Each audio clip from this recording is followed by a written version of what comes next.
आप लोगों ने कभी न कभी किसी न किसी की आरती जरूर की होगी।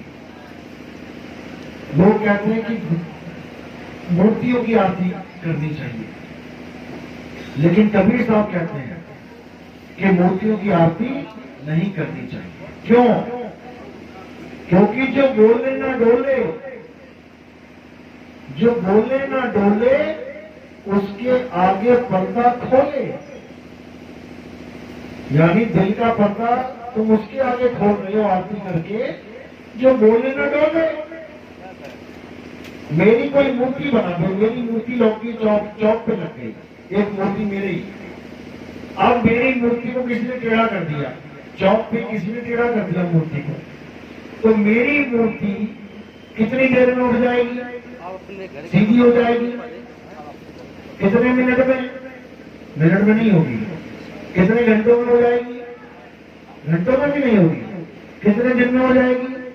दिन में नहीं होगी, शायद टाइम लग जाए। कितने हफ्ते में? कितने महीने में? कितने साल में? अरे कितने युग में?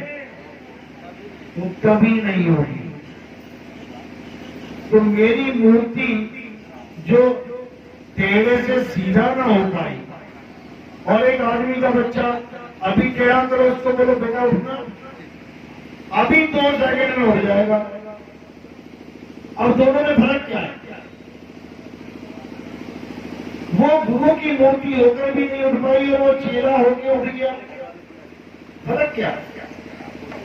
फर्क है आत्मा का। उस बच्चे में आत्मा है, इसलिए वो बच्चा उठ गया। जिस दिन वो आत्मा नहीं रहेगी बच्चे में, उठ नहीं पाएगा।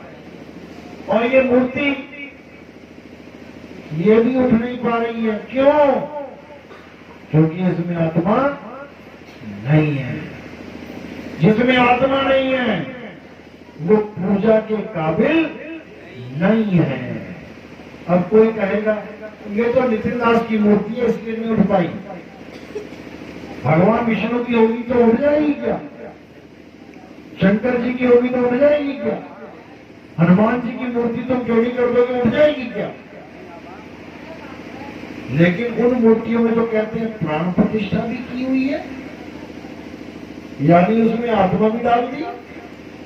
अरे तब तो उठ जानी चाहिए। एक आम मूर्ति में और प्राण प्रतिष्ठित मूर्ति में कुछ तो फर्क होना चाहिए। एक अनपढ़ बच्चे में और एक कॉन्वेंट स्कूल के पढ़े लिखे बच्चे में कुछ तो फर्क होना चाहिए, लेकिन कोई फर्क नहीं। इसका मतलब दोनों मूर्ति एक जैसी है, उनमें आत्मा नहीं है।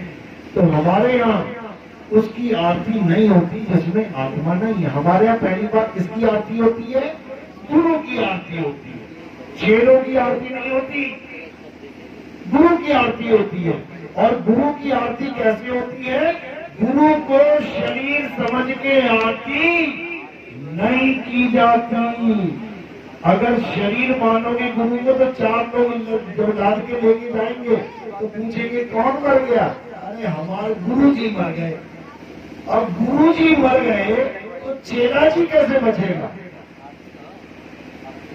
गुरु कभी मरता ही नहीं है, संत कभी मरता नहीं है, क्योंकि संत शरीर होता ही नहीं है।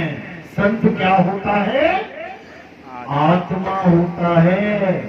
संत हमारी आत्मा, हम संतन के जीव, संतन हम में रम रहे, जीव माखन में घी।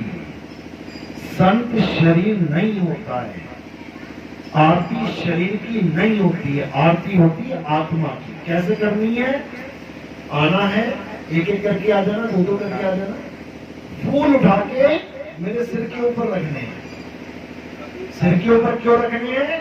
क्योंकि पैर से लेके, अंगूठे से लेके सिर तक ये शरीर है, और ये आरती किसकी कर रहे हैं? आत्मा की।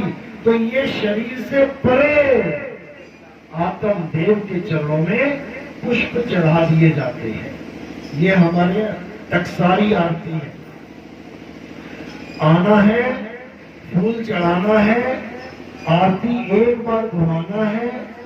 कोई प्रचार में योगदान सेवा देना चाहता है, उसका मन करता है तो केवल चरणों में चढ़ाना है। कोई गोदी पे ना रखे, कोई थाली में ना रखे। हमारे यहाँ ये प्रथा नहीं है। हमारे यहाँ माया संतों के चरणों की दासी है, उसे चरणों में ही रहने दो, वही है उसकी जगह।